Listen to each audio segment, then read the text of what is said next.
Y felicidades por su nuevo título, como decía la señora Susín, que lo llevará para siempre y con mucho orgullo.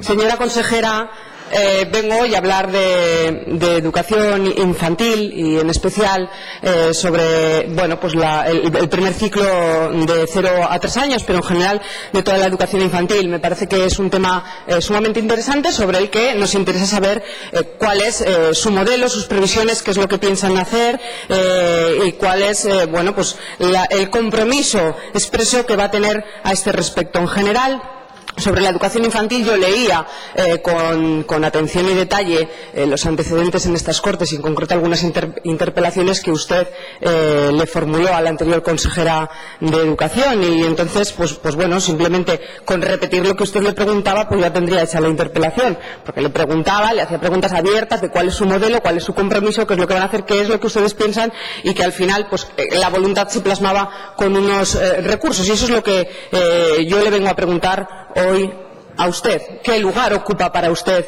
para su gobierno, la educación infantil? ¿Cómo va a articular el modelo de escuelas infantiles que quiere para Aragón? ¿Y cómo se va a plasmar esa voluntad con compromisos expresos y, por tanto, con recursos en los presupuestos? Ya sabemos que estamos hablando de una etapa que no es obligatoria, sobre esto hemos debatido mucho. La verdad es que quizás es un error no considerarla obligatoria o no considerarla básica, porque desde luego nadie cuestiona, sobre todo en lo que hablamos del segundo ciclo de los 3 a 6 años, la generalización de la escolarización es total, desde luego en Aragón, ya desde hace muchos años, y incluso la gente muchas veces se sorprende cuando descubre que no es una etapa, no es un ciclo en concreto este de 3 a 6 años de educación básica u obligatoria. Yo quiero recordar que este partido tuvo mucho que ver con la generalización de la gratuidad de este segundo ciclo de educación infantil en Aragón, porque ahora el Estado paga, costea el dinero que supone esta generalización de la escolarización entre los 3 y 6 años. Pero de esto no hace muchos años, y de hecho Aragón fue una comunidad pionera en dar un paso adelante y en firmar convenios con los centros para que todos los niños y niñas aragoneses entre 3 y 6 años tuviesen una plaza gratuita entre 3 y 6 años. Ayer justamente el señor Gamarra, en nombre de Podemos, le hacía referencia a esto como algo totalmente negativo. Le decía, es el mayor golpe que el gobierno ha dado a la educación pública, la generalización de la gratuidad. Bueno, a mí me parece que no sé si será un golpe para la educación pública. Lo que creo es que es muy beneficioso para todas las familias y para todos los niños aragoneses. Es un ciclo fundamental para el desarrollo de los niños, eso nadie lo cuestiona. Yo a este respecto sí que le quiero incidir en una cuestión sobre la formación del profesorado.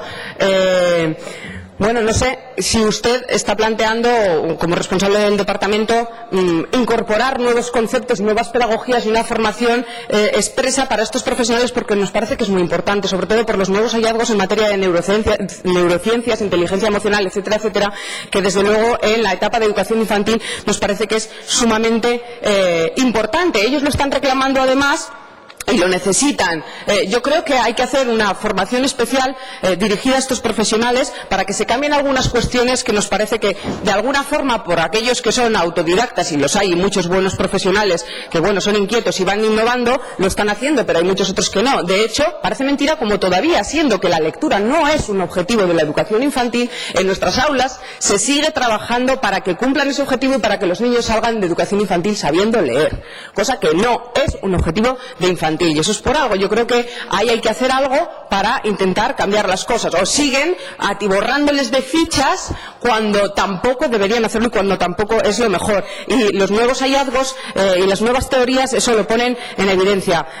Sobre los beneficios de la escolarización temprana, pues podríamos hablar largo y tendido, pero sobre todo lo que tiene que ver con la plasticidad del cerebro y estos nuevos hallazgos en esta cuestión, que es fundamental. Antes no se pensaba esto, pero ahora se sabe que la arquitectura del cerebro, que las estructuras son modificables, y por tanto la educación tiene en esa plasticidad del cerebro la mayor herramienta para poder mejorar el desarrollo y la personalidad de los niños. Claro que los bebés no vienen al mundo como si fueran una tabla rasa sobre la que se puede dejar la impronta que nosotros queramos. No es así, están condicionados por varios factores, por el sexo, por capacidades individuales, por su temperamento, pero lo que sí es cierto, y estos hallazgos condicionan todo, y yo creo que tiene que condicionar también los programas de formación que se promuevan desde el departamento, es que no es cierto que aquellas habilidades, antes se crea esto, que aquellas habilidades que no hayamos desarrollado antes de los 3 años ya resulten totalmente inasequibles. Antes se pensaba así, lo que no se aprende antes de los 3 años ya difícilmente, pues no es verdad, se ha demostrado que no, y no es cierto que el número de neuronas sea decreciente. Esto es fundamental,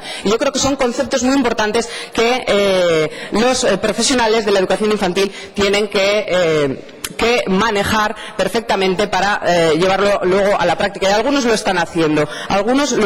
Mire, decía el director del Instituto del Cerebro de Milán, nombrado siempre por el señor Alonso Puig, dice siempre que genio se nace y a imbécil se llega.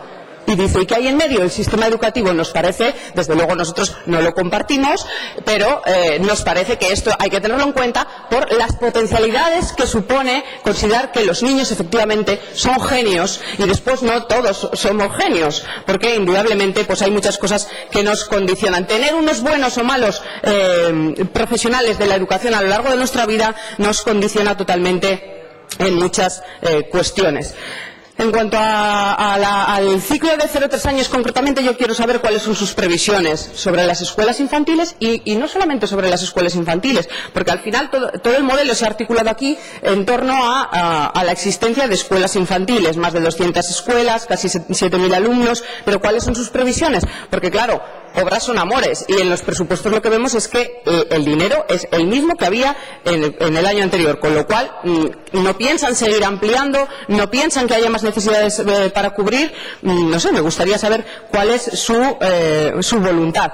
No es lo más importante quién paga, que ustedes, la competencia no la tiene el Departamento de Educación. Bueno, han hecho un copia-pega de los presupuestos, y antes pagaban las comarcas, que anteriormente no, y ahora lo pagan desde el Departamento de Educación, pero eso, así de por sí, no tiene por qué cambiar nada.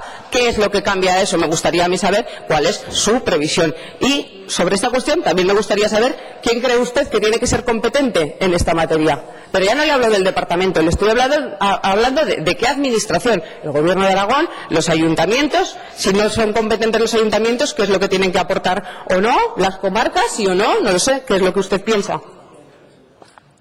Y me gustaría saber también su opinión acerca de un modelo diferente, que no son las escuelas infantiles, que son las madres de día. No sé si usted lo conoce, pero hay algunas comunidades autónomas, muy pocas, en concreto 2, son las únicas que han regulado algo a este respecto, pero es, un modelo de educación diferente, incipiente, que según la voluntad del Gobierno, desde luego puede tener mayor recorrido. En otros países esto es algo bastante generalizado, y es más, hay muchos estudios que ya demuestran los beneficios de estos modelos, de un cuidado y de una educación mucho más directa, con pocos niños, que el de las escuelas infantiles que tradicionalmente hemos conocido. Por tanto, tampoco santifiquemos un modelo sin estar dispuestos a abrir, a explorar nuevas concepciones y a regular, por tanto, estas nuevas experiencias, que creemos que en Aragón todavía son muy pocas, pero indudablemente, según la voluntad del Gobierno, podrían ser más. Me gustaría saber su opinión. Sobre que sea un ciclo asistencial o educativo, pues sobre esto yo creo que ha habido un debate mucho más teórico que otra cosa, porque la verdad es que de 0 a 3 años ya pueden ustedes decir lo que quieran, que es educativo y asistencial, porque si solo fuera educativo, primero, generalicen la escolarización, háganlo incluso obligatorio, si tan educativo es, y segundo, páguenlo. ¿Quién lo paga esto? ¿Quién lo paga? O sea, quiero saber, ¿usted considera que este es un servicio básico o no es un servicio básico? Si es un servicio básico para la población, ¿cómo va a garantizar que toda la población tenga acceso a este servicio básico? ¿Quién lo paga? ¿Quién se responsabiliza? ¿Cómo se regulan las cosas? ¿Quién puede o no puede tener acceso a este servicio? No sé, depende de si consideramos que es básico o no. Nosotros creemos que la tendencia es cada vez a ir en ese sentido profundizando y a considerar que es bastante básico, pero me gustaría saber qué es lo que piensa usted, incluso cuando habla de que es fundamental y es un objetivo importantísimo para garantizar la igualdad igualdad de oportunidades y la cohesión social. Si eso es así, supongo que tendrá usted una hoja de ruta de qué es lo que van a hacer para conseguir en un corto o medio plazo que todos los niños y niñas aragoneses, desde que nacen, a partir de los 0 años, tengan la posibilidad de ir a una escuela infantil, a una madre de día o a cualquier otra fórmula que se les pueda ocurrir que sea beneficiosa para los niños. Gracias, señora diputada. Señora consejera, tiene la palabra.